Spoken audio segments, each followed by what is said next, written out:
बिस्मिल्लाहिर्रहमानिर्रहीम। अस्सलाम वालेकुम। आखिरत में कामयाबी दिलवाने के लिए दीन के ठेकेदार गरीबों के खून पसीने की कमाई निचोड़ते हैं। वो काम जो तुम्हारी दुआ नहीं कर सकते वो हमारा हज़ारों रुपए का तावीज़ करेगा। ये मामला सिर्फ इस्लाम का नहीं, 16वीं सदी ईस्वी में पूरा यूरोप पादरियों के तसल्लुत में था। वहाँ पर भी जन्नत बिकती थी। ये वो दौर था जब यूरोप में चर्च के पादरी साहिबान हर चीज़ के मालिक थे, बशमूल आपके गुनाहों के। किसी ने जुर्म किया, किसी ने गलती की, कोई बात नहीं, बस पैसे देकर जन्नत का वीआईपी टिकट खरीद सकते हैं। बल्कि बाज़ पादरी तो इतने मेहरबान थे कि पेशगी जन्नत की बुकिंग कर रहे थे, जैसे होटल की रिजर्वेशन की जाती है। बादशाह भी बगैर उनके आशीर्वाद के हुकूमत नहीं कर सकता था, और आवाम का तो जिक्र ही क्या। जर्मनी में एक पादरी ने ऐलान किया कि जो भी अपने गुनाहों से निजात चाहता है वो आकर चर्च में डोनेशन दे और जन्नत के 5 स्टार टिकट का हकदार बन जाए। किसी ने पूरा गांव लूट लिया हो या किसी का दूध चुरा के पिया हो, सब के लिए जन्नत में सीट पक्की हो सकती है अगर वो कुछ पैसे दे सकते हैं तो। एक साहिब बसीरत इंसान पादरियों की इस कार्रवाइयों का बगौर जायज़ा ले रहा था। उसने कुछ रकम जमा की और एक दिन पादरी साहब के पास चला गया और एक इंतहाई अनोखा मुतालबा कर दिया और कहा कि मैंने जन्नत नहीं, जहन्नम खरीदनी है, मुझे उसका रेट बताओ। पादरी पहले तो हैरान हुआ, फिर हंस कर बोला, बेटे लोग तो जन्नत के खरीदार हैं, जहन्नम लेने का क्या फ़ायदा। लेकिन वो आदमी बज़िद था कि मुझे जन्नत नहीं, जहन्नम ही खरीदनी है। पादरी ने सोचा कि अच्छा मौका है, इस बेवकूफ़ से कुछ कमा लिया जाए। उसने बहुत थोड़ी सी रकम का तकाजा किया कि इतनी रकम दे दो और जहन्नम तुम्हारी। उस शख्स ने फ़ौरन पैसे अदा कर दिए और बोला कि अब 2 गवाहों को बुलाओ और एक दस्तावेज़ लिख के दो जिसमें ये लिखा हो कि जहन्नम अब से मेरी मलकियत है। पादरी ने कागज़ के एक टुकड़े पर लिखा कि यह तस्दीक की जाती है कि यह शख्स जहन्नम का इकलौता मालिक है।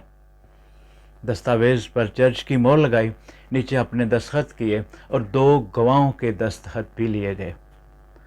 अब वो शख्स ये दस्तावेज़ हाथ में लिए हुए शहर के एक चौराहे पर जाकर खड़ा हो गया और लोगों को ज़ोर ज़ोर से पुकारने लगा। थोड़ी देर में एक हजूम उसके इर्द गिर्द इकट्ठा हो गया। वो ज़ोर ज़ोर से पुकार रहा था कि सब मेरे पास आओ, सब मेरे पास आओ। जब मजमा बहुत बड़ा हो गया तो उसने बड़े पुरमसरत लहजे में ऐलान किया कि आज मैंने पूरी की पूरी जहन्नम खरीद ली है और आज से मैं किसी को इस जहन्नम में दाखिल नहीं होने दूंगा। लिहाजा अब आपको जन्नत के टिकट खरीदने की ज़रूरत नहीं, क्योंकि जहन्नम का दरवाज़ा आप सब पर मैंने बंद कर दिया है। कुछ देर बाद उन्हें एहसास हुआ कि वाकई अगर जहन्नम की एंट्री बंद हो गई है तो हमें जन्नत के टिकट की क्या ज़रूरत है। ये खबर जंगल में आग की तरह बैठ गई और जन्नत की टिकट बेचने वालों का बिजनेस बंद हो गया। पादरियों के हाथों के तोते उड़ गए और इस सारे कारनामे का क्रेडिट एक शख्स को जाता है जिसका नाम था मार्टिन लूथर, जिसने इस वाक़या के बाद ईसाइयों के एक बहुत बड़े फ़िरके की बुनियाद रखी। मार्टिन लूथर वो पहला शख्स था जिसने चर्च के इस इस्तेसाली कारोबार को चैलेंज किया। 1517 में उसने 95 नुकात पर एक तहरीर लिखी जिसमें बताया गया कि जन्नत के टिकट फरोख्त करना खुली धांधली है और गुनाहों को माफ़ करना किसी पादरी के इख्तियार में नहीं, बल्कि ये सिर्फ खुदा के इख्तियार में है और किसी भी इंसान के पास ये हक नहीं है। ये बात चर्च के रहनुमाओं को इतनी नागवार गुजरी कि फ़ौरन मार्टिन लूथर के ख़िलाफ़ फतवा जारी कर दिया गया, बल्कि उस पर यह भी फतवा लगा दिया गया कि जो कोई उसे मारेगा वो बोनस पॉइंट के साथ जन्नत में जाएगा। लेकिन अब मार्टिन लूथर को दबाना इतना आसान नहीं था।